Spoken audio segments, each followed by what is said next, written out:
तिला बातमी महत्त्वाची आहे कारण उद्या मुंबईच्या वरळीमध्ये विजयी मेळावा होतोय आणि उद्धव ठाकरे आणि राज ठाकरे एकाच मंचावर येणार आहे। मेळाव्यात शेवटचं भाषण उद्धव ठाकरे करणार आहे आणि त्याआधी राज ठाकरे मार्गदर्शन करणार आहे। या संदर्भात अधिकची अपडेट आमच्या प्रतिनिधी रुपाली बडवे यांच्याकडून घेऊयात। रुपाली, रूपरेषा जी आहे या कार्यक्रमाची आता समोर येताना दिसतेय, काय अपडेट?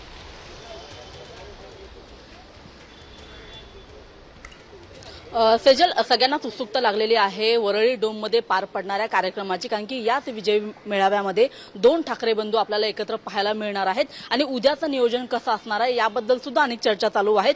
आज रात्री मनसे आणि ठाकरेंची शिवसेना यांचे काही कार्यकर्ते, पदाधिकारी, महत्वाचे नेते हे सगळे वरळी डोममध्ये जाऊन उद्याच्या कार्यक्रमाची एकूणच पूर्व नियोजन सगळं कसं असणार आहे याची सगळी आढावा घेणार आहेत, तयारी करणार आहेत। मात्र उद्याच्या कार्यक्रमासंदर्भात एक महत्वाची बातमी जी आपल्या हाती लागलेली आहे ती म्हणजे उद्या विजयी मेळाव्याच्या मंचावरती केवळ दोन ठाकरे बंधू असणार आहेत। उद्धव ठाकरे आणि राज ठाकरे हे दोनच महत्वाचे नेते उद्याच्या मंचावरती असणार आहेत आणि हेच सगळ्या नागरिकांना खरं तर संबोधित करताना सुद्धा पाहायला मिळणार आहेत।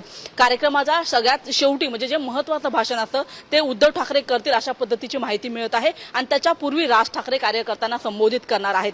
तशा पद्धतीने महाराष्ट्रभर मराठीचा मुद्दा गाजलेला होता आणि याच अनुषंगाने विजयी मेळावा जो आहे तो मुंबईमध्ये आयोजित करण्यात आलेला आहे। याच मेळाव्याला मनसे, ठाकरेंची शिवसेना याच्या व्यतिरिक्त अनेक कार्यकर्ते उपस्थित राहणार आहेत। विविध पक्षाचे, विविध संघटनेचे लोक खरं तर या कार्यक्रमासाठी जमणार आहेत आणि त्याच्यामुळे कोणकोणते महत्वाचे नेते या कार्यक्रमाला येतील हे पाहणं अतिशय महत्वाचं आहे। याच्यामध्ये आपण बघितलं तर राष्ट्रवादीकडून शरद पवार येणार नसलं तर त्यांनी स्पष्ट केलेलं आहे। दुसऱ्या बाजूला या संदर्भातले अपडेट पुढे घेत राहणार आहोत रुपाली। तुर्तास धन्यवाद।